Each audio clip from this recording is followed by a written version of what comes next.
Hello everyone. तो हम बात करने वाले हैं आरआरबी पीओ के। अब गिने चुने दिन बचे हैं तो उसमें आपकी क्या स्ट्रैटेजी होनी चाहिए। अब जो ये लिमिटेड दिन रह गए हैं 10 12 13 दिन, उसमें आप क्या करने वाले हो। तो भैया सबसे पहले तो आप हम बात करेंगे क्वांट की।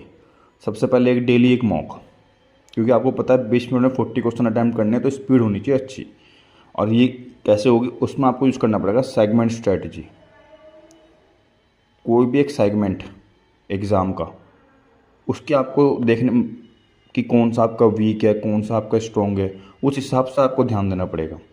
आपको मैक्रो सेट लगाने पड़ेंगे। सिंप्लीफिकेशन जैसा आपको पता है कि आप कर लोगे, लेकिन उसकी जितनी ज़्यादा प्रैक्टिस कर सकते हो, 2 3 मैक्रो सेट डेली के, क्यों, उससे आपकी स्पीड बनेगी।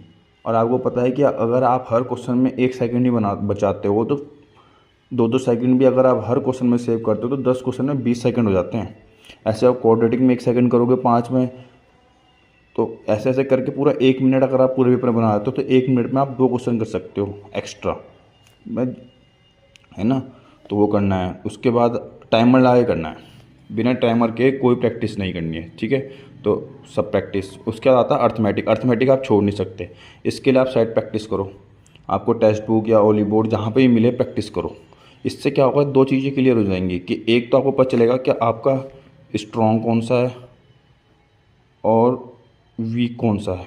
तो जो वीक है, वीक टॉपिक, उसका तो रिवीजन करो दबा के कि भाई है क्यों। क्योंकि मान लो एग्ज़ाम में आया और अगर आपका कोई टॉपिक वीक रहा और आपको पता है कि मैं ये क्वेश्चन कर सकता हूँ लेकिन स्पीड नहीं आ रही है, तो वो क्वेश्चन टाइम ले जाएगा आपका।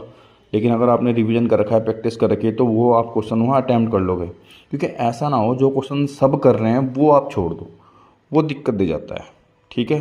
तो ऑल द बेस्ट। ये क्वांट की सिंपल स्ट्रैटेजी है और कुछ नहीं करना फालतू। इन 10 12 दिन जो भी बचे हैं, सिर्फ आपको यही करना है।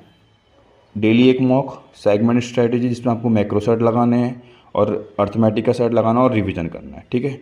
अब मिलते हैं नेक्स्ट रीजनिंग के लिए, तब तक इसकी प्रैक्टिस करो।